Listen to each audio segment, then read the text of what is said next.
इस्लाम के अंदर इसका कोई जगह नहीं है। हमारा कुरान शरीफ, हमारे प्रॉफिट मोहम्मद, हजरत मोहम्मद मुस्तफ़ा सल्लल्लाहु अलैहि वसल्लम की जो तालीमात हैं, जो हिदायतें हैं, जो नसीहतें हैं, उसके हिसाब से अगर किसी एक भी नाहक बेकसूर का खून किया जाता है तो पूरी इंसानियत का वो खून माना जाएगा। ये जो हरकत इन्होंने शर्मनाक की है, इससे न सिर्फ धर्म, मजहब, देशवासी ये बदनाम होते हैं। क्या इस्लाम इसकी तालीम देता है? नहीं देता। क्या इस तरह के आपके बुजुर्गों ने ये तालीम से दुनिया इंसानियत को रूह शनास कराया? नहीं कराया। तो फिर ये चीजें क्यों? ये बेकसूर लोगों का खून कैसे बहाया जा रहा है? ये मेरी नजर के अंदर इस्लामिक पॉइंट ऑफ व्यू से मुसलमान कहलाने लायक है ही नहीं। मासूम करते हुए नजर आए हैं, मासूम को निशाना बनाया गया, मजहब कुछ ये और भी शर्मनाक है। इन्होंने नीचता की हद कर दी। कौन सा मजहब इस किस्म की तालीम देता है आपको? क्या आप किसी का मजहब पूछ करके उसके ऊपर जो है आप गोलियां चलाओगे? बेकसूर नाहक बच्चों को आप मारोगे, मासूम बच्चों को? ये कहाँ लिखा हुआ है? मासूम बच्चे का खून भी पूरी इंसानियत का खून माना जाएगा।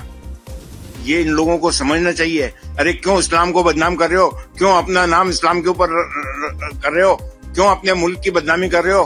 क्यों अल्लाह के उसके अंदर तुम कम से कम अल्लाह के उससे तो डरो, कहर से। क्या हमारे साथ अंदर कब्र के अंदर क्या होगा? दुनिया के अंदर तो होगा, कब्र के अंदर क्या हिसाब दोगे तुम? तुम शर्म करो। अपने आप को मुसलमान कराने लायक नहीं हो तुम। देश के प्रधानमंत्री से मैं अपील करता हूं कि अब ये वक्त आ गया है कि हमें देश उनके जहां जहां ये आतंकवाद की जड़ें हैं उसके अंदर घुस के हमें मारना है, ताकि ये जड़ें जो हैं समूल रूप से नष्ट हो जाएं और हमारे बेकसूर फौजियों का खून ना तो सरहदों के ऊपर बहे, ना शहरवासियों के ऊपर बहे। और जो पर्यटक वहां जा रहे थे, वहां के लोगों को जो रोजगार मिल रहा था 370 हटने के बाद, जो वहां पर अमन की फिजा कायम हुई थी, उसको दरम बरम करने के लिए इन्होंने ये स्टेप लिया ताकि जो है ये अपने स्वार्थ सिद्धि कर सके। इसलिए अंदर घुस के मारो और इनकी जड़ें समूल रूप से नष्ट करो।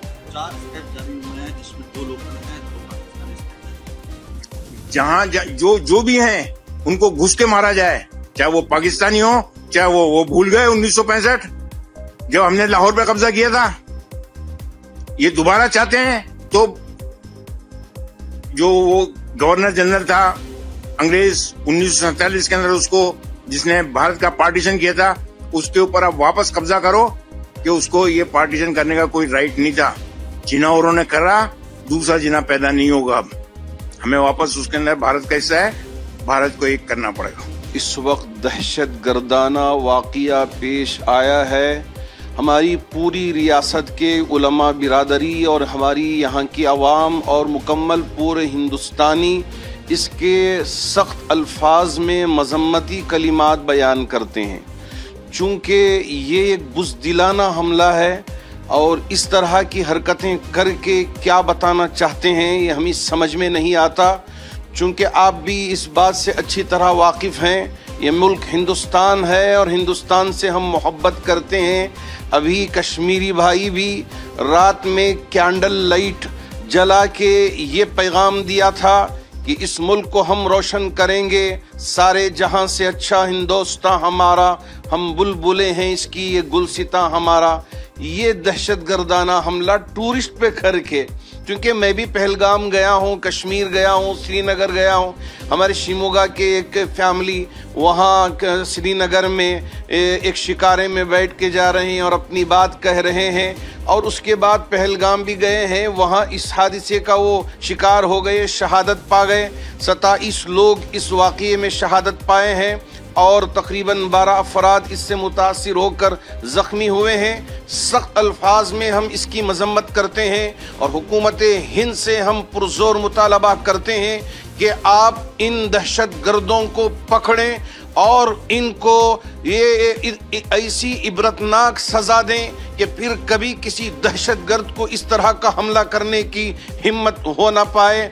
इस तरह ये है कि सरेआम इनको फांसी पर लटका दिया जाए और बता दिया जाए कि इस तरह दहशतगर्द हमला करने वालों का अंजाम क्या होता है, वरना ये लोग अदालत में इधर उधर घूम के अपनी जिंदगियां यूं गुजार के दहशतगर्दाना हमला करके समझते हैं कि हम बड़े मुजाहिद हैं। ये मुजाहिद नहीं हैं, कभी इस्लाम इस तरह की इजाज़त नहीं देता। हम सख्त अल्फाज में, पुरजोर अल्फाज में इसकी मजम्मत बयान करते हैं। जो पहलगाम में इतना दर्दनाक हादसा पेश आया है, उसने तमाम हिंदुस्तानियों को जाहिर सी बात है झंझोड़ के रख दिया है, और जो लोग भी बेचारे बेकसूर इनोसेंट लोग मारे गए हैं, उनके घर वालों से हम लोग पूरी अपनी हमदर्दी का इजहार करते हैं। और जो लोग भी इस हमले में इंजर्ड हैं, जख्मी हैं, उनकी स्पीडी रिकवरी और उनके मुकम्मल अल्लाह ताला उनको शिफा अता फरमाए और अपनी सिक्योरिटी फोर्सेस को दहशतगर्दी से पूरी ताकत और क़ुव्वत से निपटने की अल्लाह ताला ताकत दे, और उसी के साथ साथ पूरे पहलगाम और पूरे कश्मीर में अमन अमान कायम हो।